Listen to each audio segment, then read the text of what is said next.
Well, hello, I'm here with Doug. We're going to talk about content control and a lot of other things. It's Friday, May 10, 2024. And we'll start with you, Doug. Yeah, so last episode I mentioned I'd bring up topic that the Netflix documentary that was made. And let me kind of go through some of those details. And just to refresh, this is about revenge porn. And the gentleman's name there is Hunter Moore.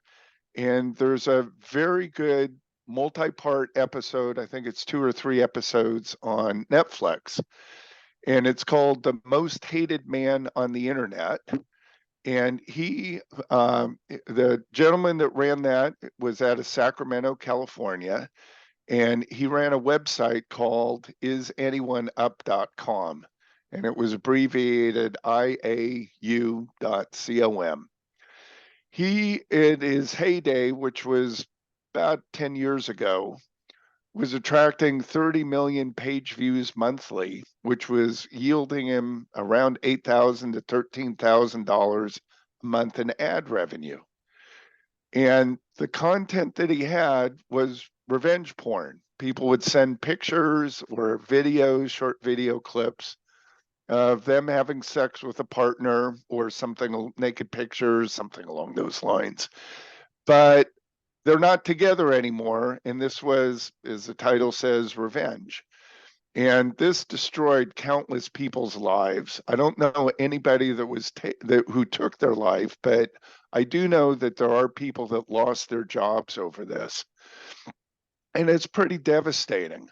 There's a good article in Rolling Stone magazine let's see, that documents kind of what happened.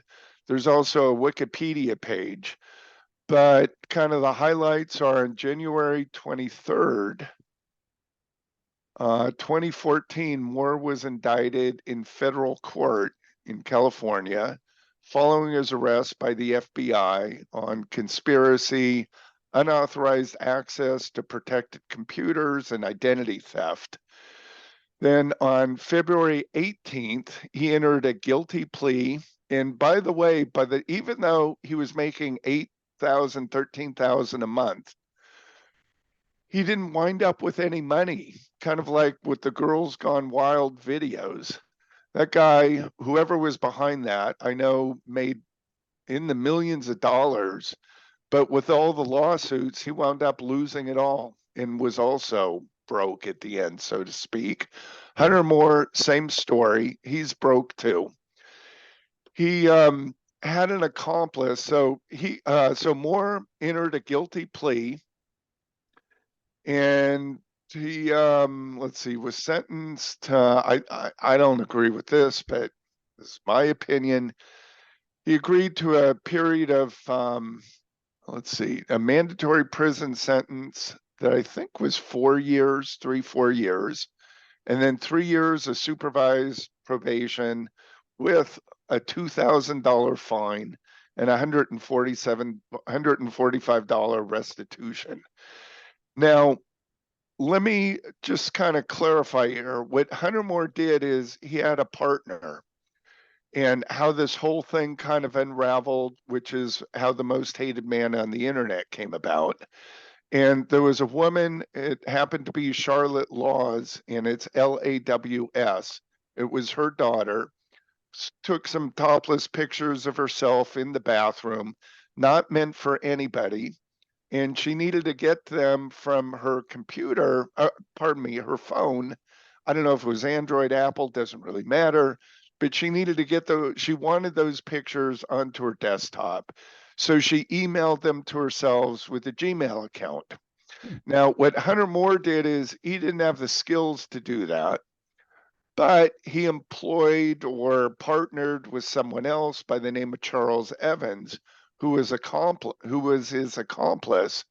And interestingly enough, Charles got a longer jail sentence of this, but he was hacking into Gmail accounts.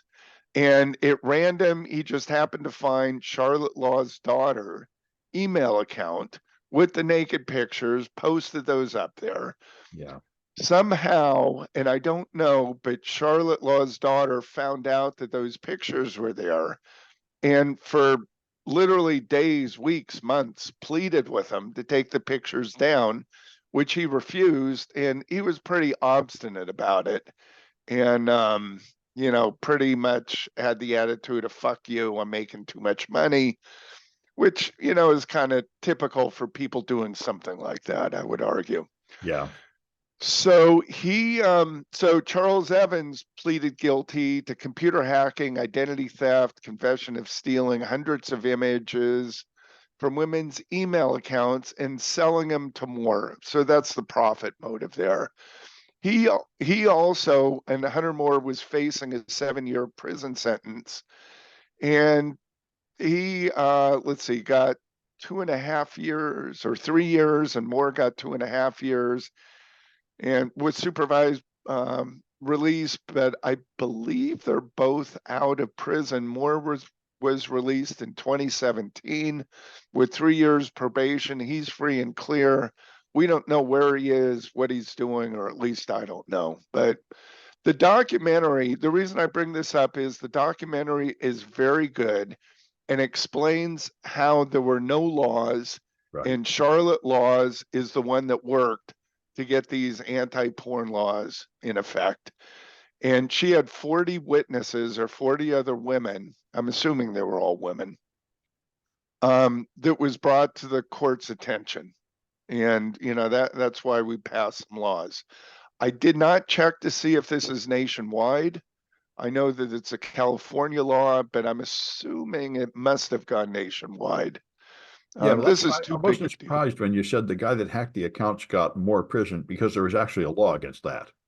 Yeah, yeah, there was an existing law. Yeah. And, if you look at his conspiracy, unauthorized access to a, protected computer, is that what he was given? Um, where's more? Yeah, anyway, if you're more interested, it's interesting how the technology has evolved. And again, the laws are catching up to technology. And I guess the final word, what I want to close with is, to the best of my knowledge, Charlotte Laws is still helping women, still helping people with revenge porn. The laws are there, but she's she's the expert. The FBI has worked with her. She's worked with local law enforcement. So when you call the police and they say, "Oh, there's nothing we can do," yeah, there is. So that's the contact. You can find her, Google search her. Yeah, well, that's a good That, thing. that's my advice. Yeah, she lives, to the best of my knowledge, LA, Southern California, someplace. Yeah.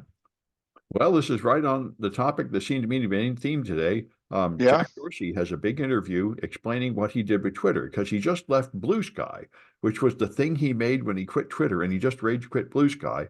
And there's this long interview going into details of what he thinks, and it I think I have the same opinion as a guy that posted on Mastodon. He's totally missed the point, which has been clear all along. I mean, this reminds me of when I used to listen to the All In podcast. The billionaire tech bros of Silicon Valley are like out of touch, like Marie Antoinette. They just have no idea what real people. He doesn't have any idea that the problem is the Nazis on Twitter, which is why I left, why everybody left. It's all full of Nazis, and you don't want to be associated with them. And he has no clue. His whole thing is still, we need to design a technical protocol that will end government censorship. So we have free speech. And he says Elon Musk's mistake is not just letting all the Nazis and bots and Russian troll farms on there. He doesn't even know about that. His mistake was making it ad driven. So the advertisers can force you to like censor the content.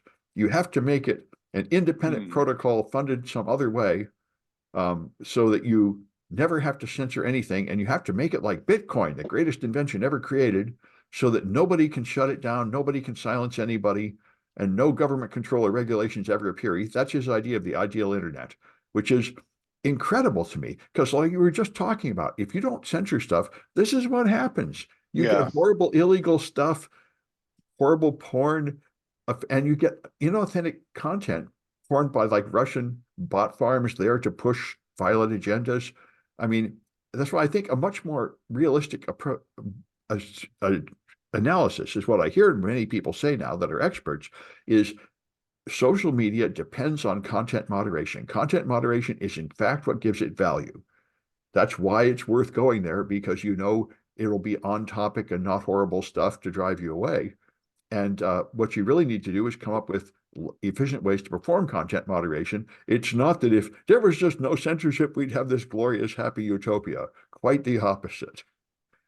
Yeah, Sam, it's interesting. If we look at social media, and let's pick on Twitter here, Yeah. is I recall, and you'll probably, if I bring this up, remember this, but there was a woman who made a tweet as she was, I believe, flying to Australia that blew up Twitter years ago. And she lost her job over it. It was some comment that she made that Lots of was, people lost their jobs on Twitter. yeah, but here she is happy. She's hopping on a plane. She's got a job. She made some tweet, Yeah. and I don't think it was racist, but I She think it said was something. interpreted. No, she said something like, "This wasn't the job I really wanted, but I settled for it, and now they're going to pay me more than I'm worth, or I'm not really qualified," or something like that.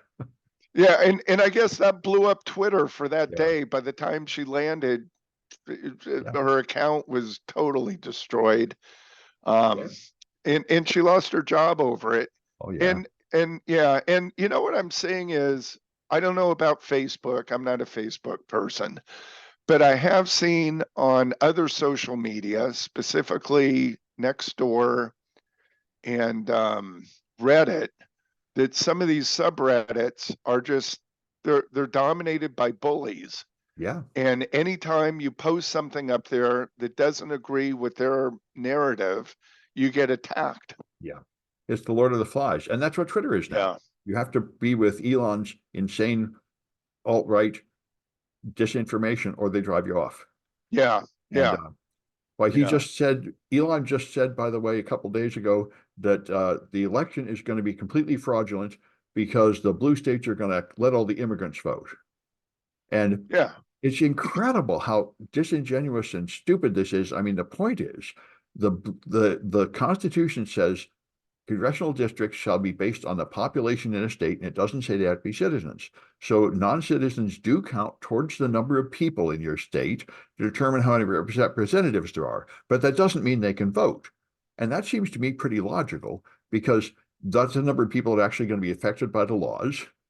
So they should have a say in things. Even the non-citizens should are the number of people being represented. But it's not like they're voting. Nobody's So letting non-citizens vote. yeah, yeah. Well, I'm sure that some are being registered to vote, but not in mass numbers. No, I think there was a No? study. I listened to it, and they said there was a study that looked for this, and they found it is a total of one person per year, a non-citizen voting. I mean, an Yeah. illegal, an Yeah. undocumented citizen, because you'd have to be insane. Undocumented people avoid committing crimes, and they avoid Yeah. dealing with the government for obvious reasons. Yeah. Yeah. Yeah. Anyway, you brought up about Facebook, and that's the other one I thought in this social media era. I didn't know this. There's a professor who wrote a browser extension to clean up Facebook. I'm also not a Facebook user. Really? He wrote Yeah. this thing. Ethan Zuckerman wrote a tool called Unfollow Everything 2.0. And apparently, Facebook has all these different portions of the page, your feed and the ads and stuff. And he just made an extension that will block out the stuff you don't want. So instead of them being able to force things on you you don't care about, you can just say, no, I like this part, but I don't like that part. I don't like that part. Sort of like an ad blocker for internal Facebook content. But the interesting thing is he claims that Section 230 of the law allows him to do this. Now, the main thing we hear about Section 230 is that you can't punish social networks for all the horrible content on them because they're not responsible for anything because it comes from the users. They're not treated like newspapers that would be treated like publishers and responsible for what they put out. But he found another part of Section 230 that immunizes from legal liability a provider of software or enabling tools that filter, screen, allow, or disallow content that the provider or user considers obscene, lewd, lascivious, filthy, excessively violent, harassing, or otherwise objectionable. So that is very interesting. This seems to me like this is defensive ad blockers and all the other things that a lot of us would like to use to filter the crap off the internet. Um, Google is and YouTube are vigorously preventing ad blockers. And anyway, well, it's very important to see how this goes. If he gets So, away with this, then the rest of us might be able to use more effective ad blockers.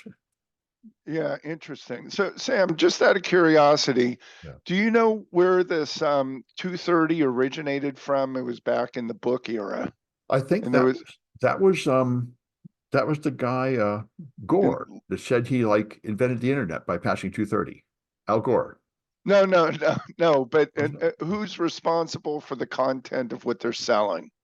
So, in other words, Right, 230 exactly. is who's Yeah. responsible? Right. That was the Is that, issue because they wanted if all the internet companies like Yahoo were responsible for all the user generated content, then you wouldn't have the free internet. There'd be no way to post anything you wanted to say. yeah, but I guess what I'm asking is the legal case that this stemmed from. Right. It predates the internet. It goes back to the late 1950s, mid 1950s. Oh, okay. I didn't know that. Yeah, okay. So this had to do with a bookstore in Los Angeles. And the bookstore owner was selling risque books, something along those lines. I think if you know the Music Man, they list out all those books like Chaucer and Balzac, and so books along those lines. And the argument there was that the bookstore is selling books with material that shouldn't be sold, and the bookstore owner should be liable. And Uh, the argument there is, should the purveyor of books know the content of every single book that's being sold? And that's essentially what the internet argument is with 230, is it not? yeah, you could argue that. Yeah. Yep. So that's the argument with 230, but it stems from this case. And Yeah. the courts ruled no, the bookstore owner should not have to know the content of every book. There's sort of a freedom there, if you will. And it's not the book owner's responsibility as long as the content of the book is not illegal. So it's not how to make bombs or something. I don't know. Something that would be a different set of laws. But the owner of the bookstore was found not liable or did not have to know the content of every book. And that's where the internet law 230 stems from, if you Ah, will. A little bit of history. yeah. Well, let's go back to you. All right, where are we? So this is an interesting one. Boy, talk about Google Alphabet, more accurately, making money. So did you see that Google's paying Apple $20 billion to be the default search engine for Safari on iPhone, iPad? Oh, yeah. So what a Mm. chunk of change. It They've just been goes doing to it for a show long you, time. yeah, how valuable search engine is. And the talk that I'm hearing is Google search engine sucks. It No other does. way to put it. I had to actually quit using it. I was trying to look up something and it kept on changing my words to the wrong words, and there was no way to stop that. So I went to DuckDuckGo to find what I wanted.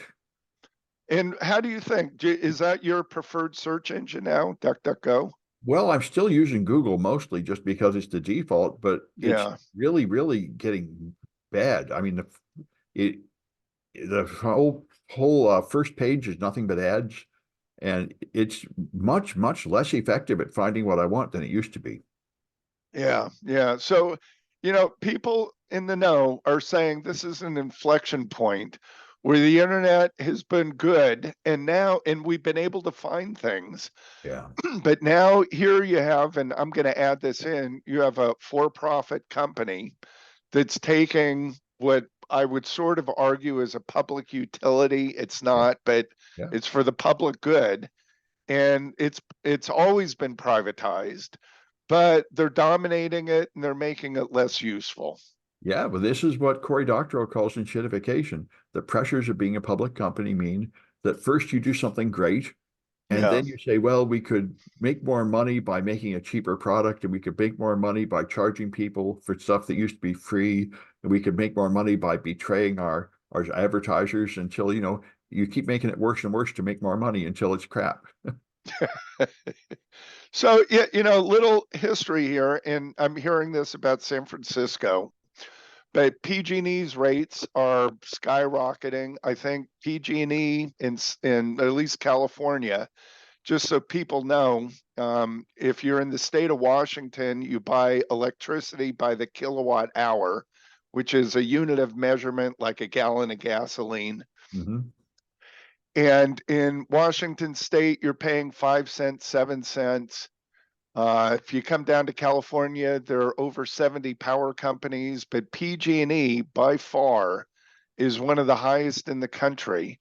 And there are multiple rate plans. I'm not talking about the average, but the highest rate that at least I'm paying is 64 cents a kilowatt, while people next city over are paying 19 cents.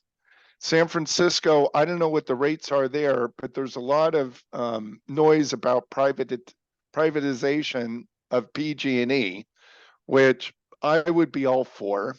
And there's a lot of social media that's talking about this. And what's interesting about this argument of privatizing utility, and I'm kind of bringing this up, maybe we should privatize Google. I don't think that's a good idea, but Well, I what might mean, happen is they might I break mean, it up with the yeah, FTC. break it up. I'm sorry, I didn't mean privatize. Make it a municipality, yeah, like a Well, utility. nationalize it. I know, make it a Yeah, public utility. That's an argument that the internet should be treated as a public utility like water or power. yeah. So here's little interesting fact: San Francisco, when it first settled at the time of the gold rush and after, is an island. Essentially, it's a peninsula, but it's effectively there's no water source there. There are a couple lakes, but there's Yeah. no water. And at the time, gold miners were paying $1,000, $1,500 for a pail or for a barrel of water that had to be imported from Marin County during August, September, August, or August, September months during the hottest months of the year. Yeah. And what happened is the water company, just like PG&E is now, or water companies in San Francisco, kept raising the rates, and people said enough of this, and they privatized it. They built Hetch Hetchy, and they built a pipeline, pretty much like what they did in LA with Mulholland, to bring water to San Francisco, which still exists today. And if you're down, Crystal Springs Reservoir, that's where the water from Hetch Hetchy winds up. San Francisco does have a couple natural springs reservoirs. And interestingly, just to kind of finish the story, Lake Merced out by College of San Francisco, what is it? What's I get these mixed up. University, not uh, California State University, San Francisco. What is that? CSSF. Is that right? By It's you Lake probably. California State University, San Francisco. There we go. Yeah. Lake Merced is out there. That was a large holding reservoir until one night, I think in the late 1800s, there was the sound of what sounded like a cannon going off, is what it was described as, when one of the walls of it fell down and opened up to the Pacific and drained it. So if you look at it today, if you go out there, you'll see that the water level has dropped down probably 30 or 40 feet from where the level was at one time when it was there. So it's never been repaired. But that was the only source of water, and people would turn on the water and they'd get algae coming out of the faucet. So people had enough with it. And the argument that I'm hearing now is, at least in San Francisco, we should make it a utility. We should break up and make it a city-owned power company. Alameda is like that. You go down other cities in the state of California have already done that. So we'll see. Yeah. But I think PG&E is too big and too powerful to allow that to happen. But you never know. Yeah. Well, Yeah. well, you had Sorry the. about that. It's all right. Little piece of history for everyone. How's Yeah, that? it's funny. Yeah. Well, anyway, so search is a big issue, and now Yep. and Google search has gone way down in quality, and so I was Yeah. pretty pleased to observe OpenAI is now making a search engine. They're reportedly working on it, and Google is scared, as they should be, because their idea is you will just feed your question into a large language model, and it will give you the answer with links to look up more. And then what do you need Google for anymore? That's much better than Google. You get the answer with a reference instead of getting a bunch of links where you have to go look on the links. Well, Google is sort of providing that. They provide you a little clip quote, They do, but but that's taken directly from a web page, right? It's an excerpt from the web page. no, well, it's an LLM. It's Google Gemini. So it's a little bit more than that. Okay. Okay. But anyway, yeah, Google has their version of it. But anyway, I think it's Google definitely needs competitors in search. And Yeah, yeah, and definitely. another related story for the AI world is Stack Overflow. You know, Stack Overflow for decades has been where you can post a question about programming and get answers from other programmers. And there's a huge library of content. And a couple of years ago, they said we can't have any AI generated content here, and everybody can use detectors to filter it out. This stuff is all crap, and we're not going to be part of the AI revolution. And now they have turned to 180, and they've said we're going to license all our content to be used to train AIs. And apparently, it sounds, I couldn't find a number quoted, but I get the impression Hmm. they're getting paid a pile of money for this because not only are they selling all their content to OpenAI, but when the users rebelled and said, I don't want them having my content, and they go in and start removing it, they will cancel your account and put it back. So you can't remove your old posts. They are vigorously selling it all to OpenAI. And now I think, this could lead to a lawsuit, I would think. The question is, what were the terms of service when you started posting on this Stack Exchange? Does it mean they own everything and they can resell it? I wonder if they thought of that like, what, 10 years ago when they started? Yeah. They're treating it as if they own it and they can sell it. And maybe they do. That would depend on the terms of service. Yeah. Yeah. Well, yeah. All right. What did you sign up for, right? It reminds me of like when you're a professor at a university, and the question is, if I invent something, does the college own the patent or me? And this is something that's in your original contract, sometimes one way, sometimes the other way. Yeah.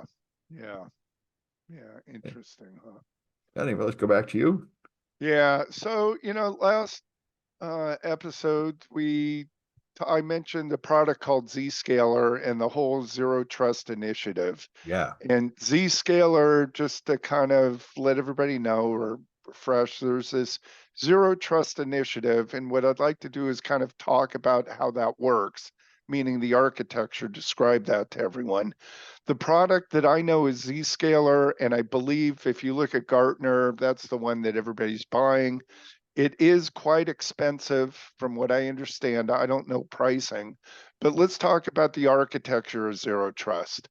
Yeah, let me So, ask a question. I sure. tried looking it up, and what it said was VPNs connect you to the company network, and now you can access everything. But Zscaler just lets you connect to one app. So you're like accessing Microsoft Word or something. You're not accessing the whole network.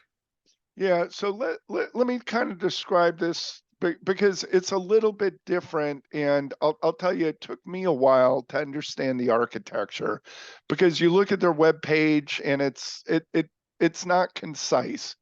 There's not a chat GPT answer. How's that? They really needed like a diagram showing here's Oh, Jack. they have diagrams and I, it's just confusing as all yeah, heck. yeah. They essentially, What is it yeah, in simple terms? What the in heck? simple terms, let's go back to kind of how we got to this point. Yeah, So initially we went from mainframes, but people had computers. They were on-prem, they were in the server room, and people were working in the office. Then we got this thing called the internet, and people were working remote, so you need to connect in. So we came up with VPNs, yeah, right? And in kind of olden schools, they called that the castle moat with a remote connection, the VPN. So you had to have firewalls and you had to protect your borders, if you will, yeah, right? And you wanted to make sure that those castle walls were all intact And those VPNs, you wanted to have security guards at each entry exit point. Okay. Zero trust. And so if you look today, you got products like Juniper, Cisco, who else? Palo Alto. They're hardware companies that made firewalls, and they think like a hardware company. We need to connect that to the castle wall to allow traffic coming in and traffic going out. We need to monitor it through those entry and exit points. The Mhm. problem is each workstation can also have an exit point, right? If you would. In other words, you could set up Facebook, you could use OneDrive, you could use, what are some of the other Yeah, products out Dropbox and all there? that stuff. Yeah, Dropbox, that's what I'm thinking of. Thank you. Yeah, Which would allow data to leak out. So now you got to plug all those holes as well. right. Okay, so the zero trust initiative is let's do away with all of that. Let's take and now we have the cloud. We need to factor that in. So now you have a set of castle walls that's up in the cloud, but you don't really have control of those walls. It's Yeah. in partnership with Microsoft or Amazon, whoever your cloud provider is. So that's where we've been. And that's where I would argue probably 99% of the companies are today. Some combination of that. And then you have to have, if you have the hybrid model, you've got the cloud, and the cloud's got to connect back to your on-prem. You got to synchronize passwords, data, all that stuff. Okay, kind of a big mess. Zscaler took this model and they said, okay, we're going to do this through software and we're going to do this through the cloud. So even though you have on-prem, let's start by going to the cloud, and the user will authenticate essentially to the Zscaler cloud. We're not going to make, hold on. Yeah, okay. We're not going to publish or make any of the servers available to the public cloud or to the public internet. So think about that. If you take all of your devices and you put them into a cloud with nothing public facing, that Okay. means you have your castle wall all around all those individual devices. So this is basically Azure Active Directory, right? You have basically the domain control No, in the cloud. No? no, that would be identity and access. Yeah. This is not the identity portion, but it's the access and the control. So hold that thought. I know where you, I thought that's what domain controllers were, a central point of control for everything. Like you share things from there and you have to be that controls the access too. correct, but what if you need how just hold on. Let Yeah, me just finish this thought here. okay. Okay. So now what happens is you have on-prem servers. You have servers that are in the cloud. You have apps that are in the cloud. Instead of making those servers available to have a public connection to anybody on the internet, you instead encircle those with a castle wall. And the only way you can get access to that is through Zscaler. All right. So your client communicates with Zscaler that does the identity management portion. Zscaler doesn't do that. That's where Active Directory comes in, or another directory service. And then what happens is once your identity has been verified, then you have access to all these other servers, but those servers are essentially making an outbound connection to you instead of you making an inbound connection.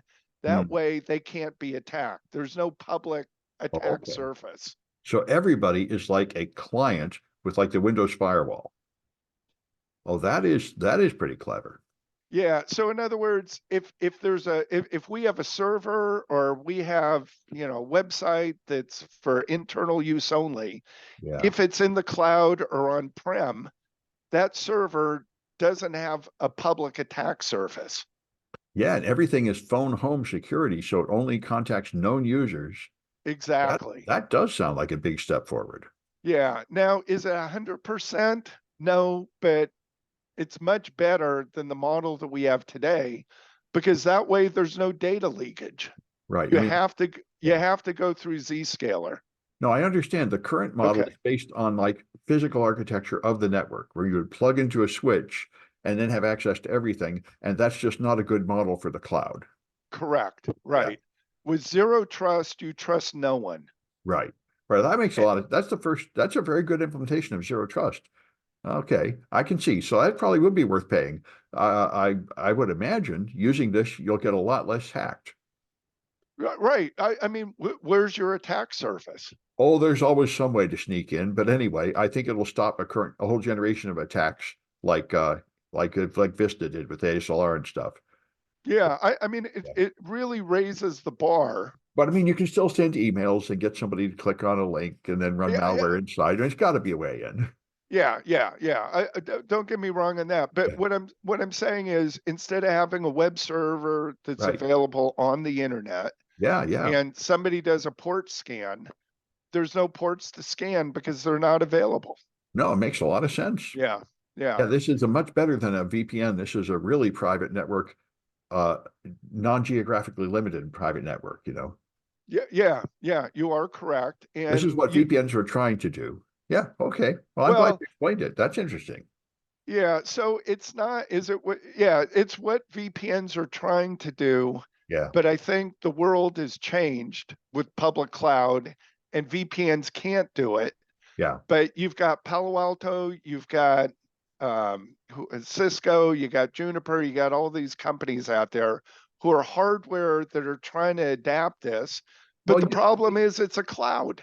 yeah, well, zero trust is the right name because the Yeah. VPN, the point was to make sure you're trusted before you connect to the network. But the whole idea is the private network is trusted. And everybody in the room connected with a cable can have access to everything. We trust them. And that's not realistic because those guys are bringing in laptops and everything. So you really Right. should treat everybody like a foreigner having to prove they're okay before you let them add anything. Yeah, and Microsoft and Cisco, they came together. Cisco had, I believe, network access control, Right. and Microsoft had something, and you had to combine the two of them together. And I think it was NAC Mac Yeah, or it was. something. Yeah, And like we were talking last week about Microsoft's new DNS control, where they're going to have a client certificate on your machine to verify who you are all the time, which would be the next step forward. yeah, and essentially that's what Zscaler is doing. You have certificates to identify the computer, but you also have you have access control. You could use something like the tumbling numbers or an app on your phone. So I think it's And the first thing, I've said for like 5 years, they've been saying we should do zero trust, but I've been saying there's nothing you could buy that would do that. But I guess Zscaler is that. You can buy this thing and now you actually have zero trust. yeah, and again, you're not buying hardware, it's all Right. software, it's in the The service. cloud. Yeah. Yeah, it works with cell phones. And the thing that I know about Zscaler is, and doing a little bit of research, they have data centers all around the world because the first thing that everybody complains about is a performance hit Right. and also availability. So they've got the high availability, they've got the performance, and when it comes to mobile access, they've got data centers that they've partnered with the cell carriers. So they're directly connected in the cell carrier's facility.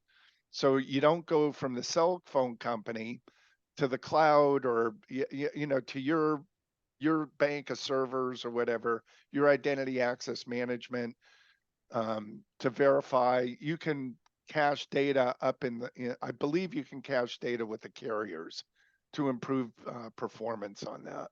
Well, it sounds pretty great. I can see why they charge a lot of money. Yeah, and I believe it's a whole lot of money. Well, it sounds like a service that's worth a lot of money. Yeah, and I would argue, yeah, for a lot of very large companies, it's definitely worth it. We'll Yeah. have to see if there's some competitors. I don't know of any. I'm not really looking at this space anymore that much right now. Yeah, but I mean, obviously So, they'll have to have like cheaper versions for the smaller companies at some time. yeah. Yeah. Yeah. All right. What else you have for us? I got just a couple more. A student pointed this out to me. I didn't know this. I think it's Wired, right? No, the Washington Post had an article finally explaining about the San Bernardino iPhone that the FBI Oh, hacked into. And yes. they remember there were huge rumors that they bought the hack tool from Celebrite, and other people said, "No, you're an idiot. It wasn't Celebrite." Now it's finally come out. It was a little-known Australian company called Azimuth that hacked into the Really? phone. Yeah, no, I thought it was Celebrite for sure. Right. And they have a lot of details here about what happened. Identity of the hacking firm has remained a closely guarded secret for 5 years. So I don't know why, but anyway, it's all out in the Washington Post. So how'd this get leaked out? Do you have any idea? Um, Even Apple didn't know without learning. 5 years ago, they had a struggle. I didn't read the whole thing. I don't know why it finally leaks out now. Maybe some kind of legal deadline expired or something. Yeah. So do you believe the credibility of the story? Let me ask you that. Oh, well, that's another issue. I mean, how do I know? It could be fake in that regard, I suppose. But I mean, it had to be something like that. It was either Celebrite. The only other company I know big in this area is Elcomsoft, and they were Russian. And apparently, I never heard of Azimuth, but there's a small number of companies that seriously hack into phones. That Yeah, will, there's the Israeli two ones. Yeah, yeah, yeah, the two I heard of was is an Israeli one, a Russian one, right. right? Elcomsoft and Celebrite are the big ones, but Yeah, there were others. And there's only a small number of companies in the world that can actually really hack into an iPhone. yeah, yeah, yeah, yeah. And there was one other one I just wanted to mention here. CISA has made a secure by design pledge, and 68 tech companies have signed it.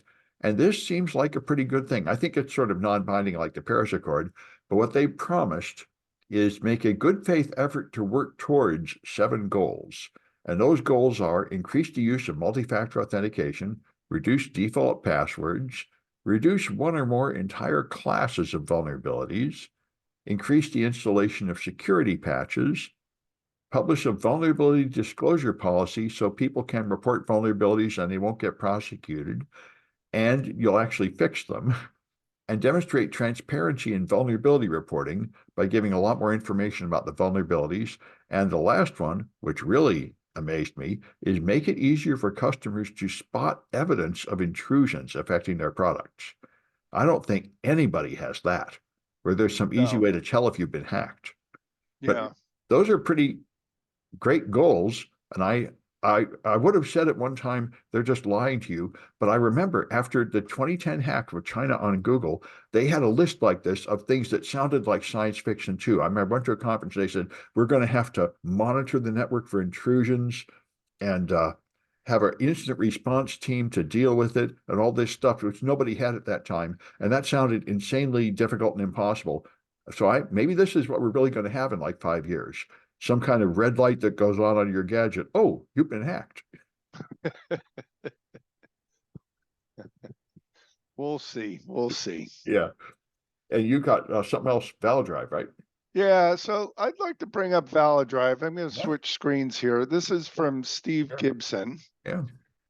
And whoops, let's get rid of that. Maybe what happened here? Am I not broadcasting? Yeah, you are. And I which see the Valid screen? Drive page. Oh, okay. Sorry, I had a couple pop-ups come here. So this is Valid Drive. It's GRC. Yep. Let me show you some tools I've got. So this is Power Toys from Microsoft. So I'm you still just got, I'm still just seeing Valid Drive. I think you shared just one window and not your whole screen or something. um, is this not being shared? All I'm seeing is the Valid Drive page, which looks kind of like it's from 1998, actually. Oh, so do you see the mouse here? Yeah, I see your mouse. Yep, on the Valid Drive page. And does it disappear here? It does not, mouse doesn't disappear. I see a Windows 95 looking menu coming down. Yeah, okay. So let me but you can see Valid Drive here. You can see if I Yeah. highlight that. Yep. Yeah, Yep. okay, that's good enough. That's what I thought I was broadcasting. Okay. So let me just tell you, I'm thought we might start talking, Sam, I haven't asked you about this, but maybe we should start sharing some little utilities out there that might be helpful for people. Sure. So first one I've got is Power Toys. This is from Microsoft. It's a whole series of tools that are out there that Yeah. and Power Toys has been around for quite a while. I only use two. One is the image resizer for images, And I couldn't find a tool, simple, easy one. Power Toys has it. The other one is to find your mouse. I have multiple monitors here, and if I double press on the control key, I get a spotlight window. Does that come through? Nope. Nope. So you don't see the spotlight. Nope, I don't. Oh, okay. All right. Glad to know. But it is an Doesn't work. issue. I made my mouse pointer real big and I wave it around a lot to figure out where it is. Yeah, okay. So let's talk about Valid Drive. What's going on is USB mass storage disks are fraudulently, deliberately missing storage. Yeah, So you buy a 2 terabyte drive, but it's not 2 terabytes. You start loading data on there. You can see that the catalog is there. You can see the files are there, except when you go to retrieve the file, it's not there. You right. take a look at the size, it reports that it's 2 terabytes, but really it's not. It might be 200 megabytes, something like that. Yeah, So Steve Gibson, who's got a whole series of tools, came up with Valid Drive, and he tells you what this is, and it does a spot check to see that the data can be reliably written and read from a USB drive. It's pretty simple. You just plug it in. But here's an example of what it should not look like. And these are both, one's monochrome, the other one is in color. And you look here, this is I'm going to make this up. This is a 2 terabyte drive. Oh, yeah, I guess maybe this is so it's reporting as 2 terabytes. That's what the whole window is here. But in reality, this is 62 gigabytes right. and not 2 terabytes. Yeah. Again, so this is showing what the actual drive is in green and the fake space that's in Mhm. red. Now, I don't have these drives, but if you look, some of these sure look like name brand, Oh, yeah. right? They're If you basically knockoffs, they're knockoffs, and it's kind of like the person that sells you, you want to buy a watch, and Yeah, you look closely at the watch, and it's a Rolex watch, yeah, not a Rolex watch. yeah. So a little typo in there, but we've seen that. So Gibson tried all of these, and all these turned out to be bogus drives that are being sold on Amazon Oh, and yeah. other places, right? Oh, I've seen this a lot of times. We bought SD chips and some of them are fake. Just something like Yeah, 10% of everything you buy is like a fake. yeah, And yeah. the guy got busted for selling all these Cisco routers that were fake for years. He did? Oh, yeah. It turns out most of the repair department at Cisco, people sending in stuff, what's wrong with it? And it's not authentic Cisco stuff. There's a bunch of cheap Cisco knockoffs made with inferior or the wrong parts that fail Yeah, all yeah. the time. It's a big market. So it's we're back to the counterfeit market. Anyway, Yeah. my suggestion is, and I should show you the dates on this. Yeah. This is recent, is in within the past like year. I mean, not even 6 months. Oh, yeah. I I've think been it's hearing less about it than on that. Steve Gibson's podcast. Yeah. He was talking about this maybe 2 months ago. Yeah, okay. Yeah, yeah. This is yeah. So if you're buying a USB stick before you put any data on there, run Valid Drive, Yeah. and you should come up with green, all green, none of this red, and it should give you a report here. Yeah. Real That's a good simple thing. to do. You plug it in, you scan the drive, and it gives you a report in a minute or so. Yeah. Steve Gibson is a class act. And man, his Yeah, podcast is up to like 990 episodes, like 20 years. yeah, yeah. He's got a lot of very good material, no Yeah. question about it. Yeah. All right, so that's Valid Drive. That's my shared application for everyone. All right. Well, good. You have Uh, another one for us, no, Sam? no, I'm done. Are you done? Nope, I got one more. All right. Apple did their release this week. Oh, They had yeah. their new product release, new iPads. So I'm kind of interested. I'm in the iPad market right now. The new iPads are actually pretty reasonably priced from what I've seen so far. And the upper ends or the higher ends, they've gone to the M4 chip, which I think has AI, does it not? Yeah, and a lot of cores. The M4 is supposed to be pretty good. Yeah, the M4. So there's no M3 chip, There is, and there is? but maybe not on the iPad. Yeah, not in the iPads. The Yeah, iPad skipped M3, went straight to M4. right. And I think the M3 chip was kind of a partial upgrade, if you will. It wasn't a full dot number. It should have been a M2.3 or 2.5. I don't know. That's kind of the talk They I'm seem to hearing. be inclined to like turn it to the wall like Windows ME and pretend it never happened. Yeah, yeah, yeah. Yeah. Kind of interesting what's going on with Apple, huh? Anyway, so new iPads are out. Maybe I'll go to the store, take a look at them. They should be in stores next week. Yeah. And that's all I've got for us this And it's, week. I hear it's the Oh, lightest product ever, the new iPad, lighter than any of the others or something. yeah, I did in January, February, I did get one of the new iPads and it was heavy. And I use my iPad with a keyboard, a Yeah. hard case to protect the screen. And then I've also got a keyboard that's attached to it. So a lot of people go, "Oh, what's that laptop?" And they go, "Oh, I tell them it's an iPad," and they go with a keyboard.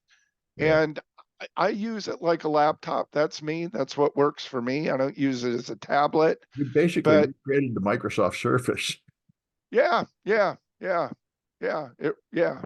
So, that's the way I use it. And I did find that the iPad of, again, the brand new one that came out, or the new one at the time, the predecessor, was just too heavy, Yeah. especially with the keyboard. It Yeah. just added too much weight to it. My other gripe about the keyboard was that it's magnetically held in place. So the iPad, if enough pressure or a bump, the iPad can fall off, and then there's no protection to it. I like the ones that are hard plastic because I'm Well, dropping mine all the time. well, maybe you'll be happy because apparently the new one is much lighter. Yeah, yeah, and I think it's 4 times the battery life. Oh, probably. Yeah, much more energy efficient. We'll see. All right, Sam, that's what I got. Unless you got another story, No, we'll meet that's it. on Tuesday. That's it. We'll be back on Tuesday. You got it.